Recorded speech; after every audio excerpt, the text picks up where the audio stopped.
The 2026 World Cup is the biggest tournament in human history, and most people watching it don't actually know how it works. 48 teams, 3 countries, a brand new format that's never been used before. So here's what I'm going to do. I'm going to break down every major rule in about 3 minutes. And stick around, because the qualification rule at the end, it's going to make you rethink everything you thought you knew about knockout football. Previous World Cups had 32 teams. This one has 48.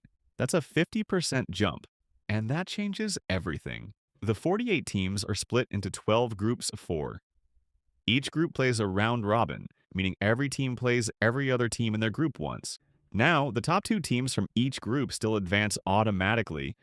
The 8 best third-place teams from across all 12 groups also qualify.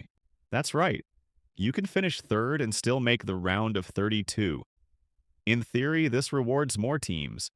In practice, it means a team that loses twice and barely scrapes together 4 points could still be alive. Win, you get 3 points. Draw, both teams get 1. Lose, you get 0. If 2 teams finish level on points, FIFA looks at goal difference first, then goals scored, then head-to-head results, then fair play points, and if it's still tied after all of that, drawing of lots, random chance. Someone pulls a ball out of a bowl and decides your World Cup fate. Once the group stage ends, 32 teams remain, and now it's pure knockout football. Win, you advance. Lose, you go home. Draw after 90 minutes, you go to extra time. But the bracket is preset based on group results, so which group you top and which group you finish third in determines your path through the tournament.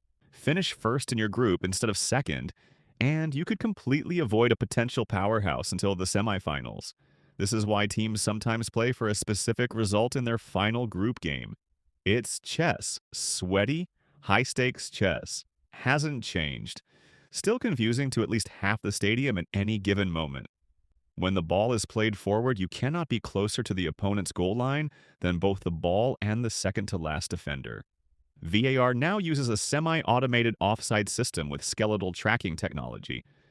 It maps 29 points on a player's body even a shoulder is ahead of the line. A shoulder. Deciding a World Cup match. Welcome to modern football. The video assistant referee can only intervene in 4 situations: goals, penalty decisions, direct red card incidents, and mistaken identity. It cannot review yellow cards. It cannot change calls. It doesn't consider a clear and obvious error. Referees still have final say. VAR doesn't fix everything, but it was never meant to. It was meant to fix the obvious howlers, and it mostly does. 3 countries are co-hosts in this tournament: the United States, Canada, and Mexico. All 3 qualify automatically as hosts. Games will be played across 16 cities. Stadiums from Vancouver to Guadalajara to New York. The final is at MetLife Stadium in New Jersey. 82,500 seats. It's going to be loud. 1 team lifts the trophy. 1 game decides it. And that final game cannot end in a draw. If it's level after 90 minutes, extra time. If it's still level after extra time, penalties. 5 kicks each. Then sudden death. The World Cup has been decided by a penalty shootout 4 times. Italy have won 1, Brazil have won 1, and Germany, being Germany, have won 2. Penalties are simultaneously the fairest and most unfair way to decide anything. 5 kick, 30 years of preparation, 1 goalkeeper's gut feeling. So here's where we started. 48 teams, a brand new format. Rules that could literally change who wins. Third place can advance. Tiebreakers go all the way to a coin draw, and 1 missed penalty can end a nation's dream.